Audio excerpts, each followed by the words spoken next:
Perlombaan ayah. Cahyo berbaring lemas di atas ranjang rumah sakit. Sang istri yang terus setia menemaninya tampak sangat sedih melihat keadaan sang suami. Tak lama pintu ruangan terbuka. Kevin berjalan dengan cepat menghampiri kedua orang tuanya. "Apa yang terjadi, Bu?" tanyanya panik. "Ayahmu terkena serangan jantung ringan." Kevin kaget. Dia lalu menatap wajah ayahnya yang tampak lemah tak berdaya. Kevin lalu memegang tangan sang ibu yang tampak sangat bersedih. Dia lantas memeluknya dan mengatakan jika ayahnya pasti akan baik-baik saja. Sepeninggal kakaknya karena kecelakaan sebulan yang lalu, keadaan berubah drastis. Keceriaan dan kegembiraan seolah menghilang dari hidup mereka. Kesedihan ditinggal sang putra pertama seolah membuat mereka tak lagi bergairah untuk melanjutkan hidup. Ayahnya menjadi sering sakit-sakitan dan ibunya yang sering termenung seorang diri. Sementara dirinya juga terpaksa harus mengambil alih semuanya, memimpin perusahaan yang dulu dipimpin oleh sang kakak. Kini dia harus mengambil alih semua tanggung jawab itu dan memastikan jika perusahaan mereka harus tetap berjalan seperti biasanya. "Kamu kemana saja, Nak? Tadi ibu menelepon sekretaris, tapi katanya kamu tidak ada di kantor." Kevin terdiam. Rasa-rasanya ingin sekali dirinya menceritakan tentang keberhasilannya menemukan putri kakaknya yang hilang. Ingin rasanya dia mengatakan jika sebenarnya kedua orang tuanya telah menjadi seorang kakek dan nenek. Kakaknya yang telah pergi untuk selama-lamanya itu ternyata mempunyai keturunan yang akan menjadi penerus keluarga mereka. Namun kemudian Kevin berpikir jika saat ini mungkin belum saatnya, melihat kondisi sang ayah yang terbaring tak berdaya. Orang tua mana yang tak kaget ketika mengetahui jika ternyata anaknya telah menikah secara diam-diam, terlebih wanita yang menjadi menantu mereka adalah wanita yang telah mereka tolak sebelumnya. Cahyo, ayah mereka memiliki watak yang keras. Dia telah dengan tegas menolak dan tidak merestui hubungan putranya dengan seorang gadis dari kalangan biasa-biasa saja. Sebagai seorang pengusaha muda dan sukses yang telah berhasil membuat perusahaan mereka semakin maju, sang ayah ingin agar putranya menikah dengan wanita yang sederajat dengan mereka, wanita yang telah dipilihkan olehnya yang menurutnya cocok dengan tingkat sosial mereka. Namun bukannya menuruti keinginan sang ayah, Danendra yang sangat mencintai kekasihnya waktu itu malah menikahinya diam-diam tanpa sepengetahuan keluarganya terutama sang ayah. Walaupun akhirnya pernikahan mereka hanya berjalan sebentar karena tiba-tiba tanpa tahu alasannya, Danendra ditinggalkan oleh sang istri yang saat itu tengah mengandung anak mereka. Kevin menjadi tahu, di balik hidup kakaknya yang tampaknya bahagia dan sempurna, sang kakak menyimpan sendiri penderitaannya karena telah ditinggal oleh orang yang dikasihinya hingga sampai akhir hayatnya dia tak sempat untuk melihat putri kandungnya sendiri. "Kakak, sesuai keinginanmu aku akan membawa pulang anakmu ke rumah kita. Aku sudah berjanji dan akan aku penuhi janjiku itu." 3 hari kemudian, dari dalam mobilnya, Kevin tertegun keheranan melihat Yumna yang duduk di atas ayunan dengan wajahnya yang sedih. Sungguh sangat kontras dengan wajah anak-anak lainnya yang terlihat ceria dan bersemangat.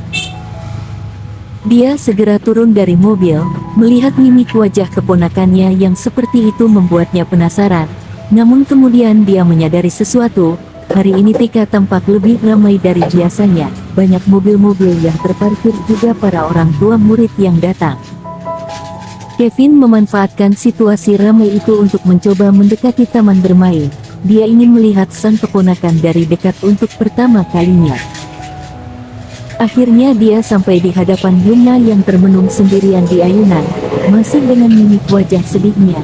Dengan sorot mata sendunya, keponakannya tampak termenung duduk sambil menundukkan kepalanya.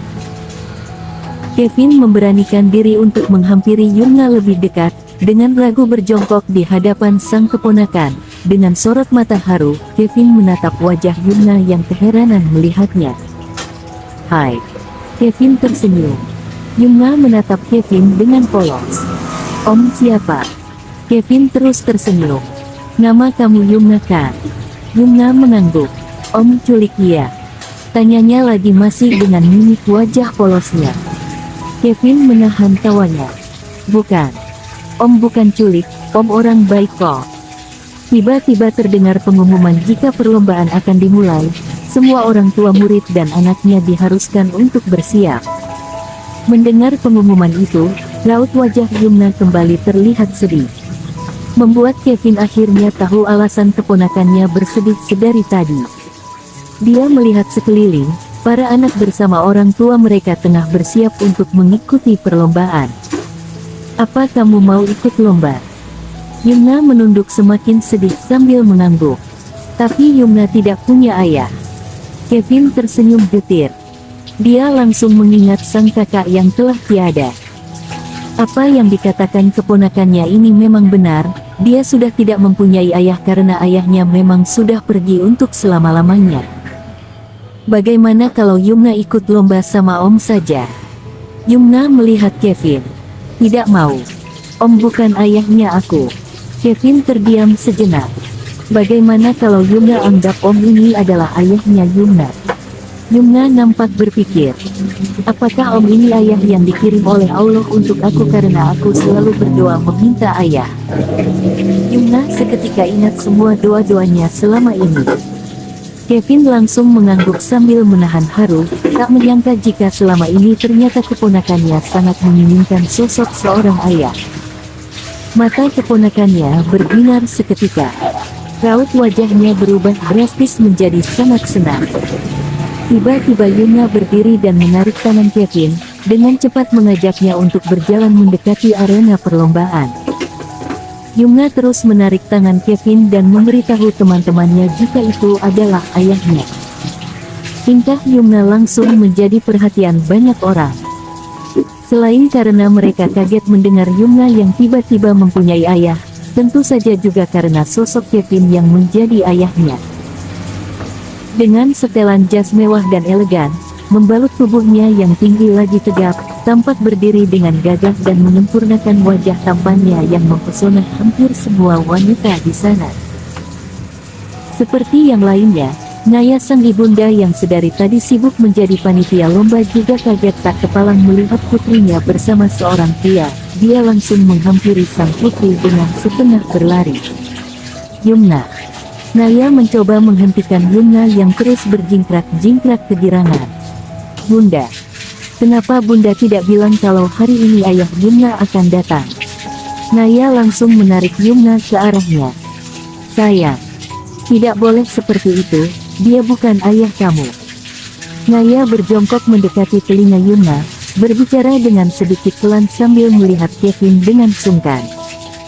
Kevin ikut berjongkok, menarik Yumna ke pelukannya.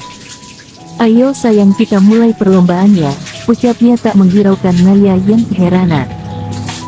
Yumna kembali berjingkrak kegirangan. Mereka berdua lalu mendekati garis start di mana perlombaan ayah lari sambil menggendong anak segera dimulai. Kevin segera menyiapkan diri, membuka jasnya lalu menggulung lengan kemejanya. Dengan ditatap penuh keheranan oleh Naya juga orang-orang, Kevin segera menaikkan Yumna ke atas pundaknya. Naya hanya bisa tertegun keheranan melihat pria itu mengikuti lomba demi lomba dengan penuh semangat bersama putrinya. Keduanya tampak sangat kompak dan bekerja sama dengan baik. Hingga mereka akhirnya bisa memenangi beberapa perlombaan. Wah, ibu guru ini pintar sekali cari ayah untuk Yumna, goda seorang ibu, membuat Naya kaget. Iya, dia sangat tampan, dia juga sepertinya kaya. Ibu guru pintar cari pacar. Pokoknya kalian berdua sangat cocok, cantik dan ganteng, goda ibu lainnya. Naya hanya tersenyum risih, apalagi ketika ibu-ibu lainnya juga menimpali dan membuatnya semakin bingung.